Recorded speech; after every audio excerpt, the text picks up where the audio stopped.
temperatures stay below normal for many areas of the state this week. Warmer summer weather increases the water requirements for animals in barns, pastures, and feedlots. Even young calves need more water than some might think. UNL Extension cow-calf specialist Karla Jenkins talked with us Tuesday near Scottsbluff about how farmers and ranchers can ensure their calves get enough water to ensure optimum performance. So a lot of producers have chosen to have a late spring calving date to match their forage resources a little better than an early spring.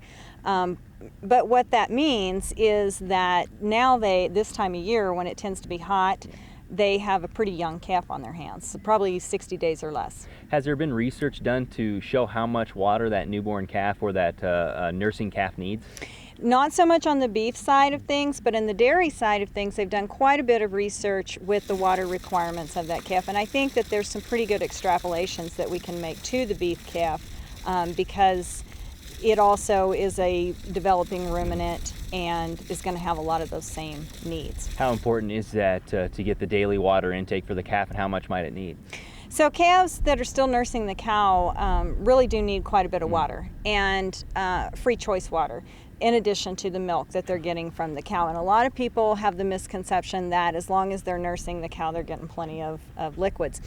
And on a 90 to 100 degree day, a small nursing calf could still require close to a gallon of free choice water in addition to what he's getting in the milk.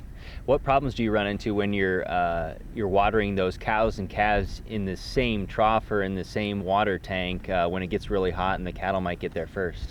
So the cows come in to water and they're thirsty and they drink the tank down pretty fast. If the tank is not banked up where the calf can reach the water or the edge of the tank, the calf may not get a chance to drink. If the cows come in and drink the tank down very quickly and the flow is restricted on that tank and it doesn't refill quickly, the cows may go out again and the calf may not get water that day. What repercussions do you run into there with how much water is in the calf's body, and then also how much they're willing to eat?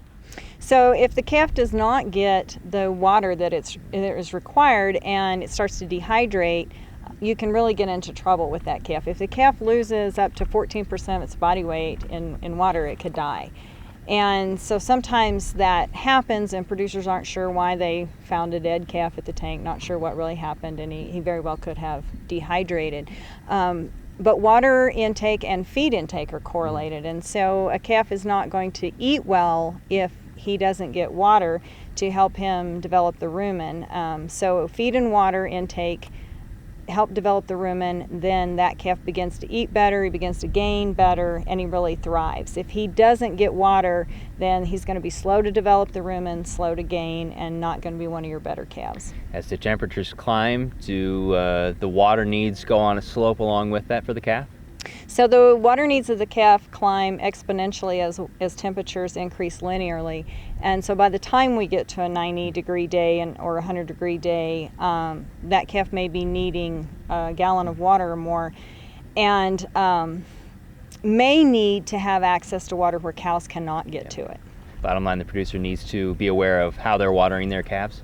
They need to be aware of whether or not those calves are able to reach the water and if they're getting enough water, and watch them for signs of dehydration.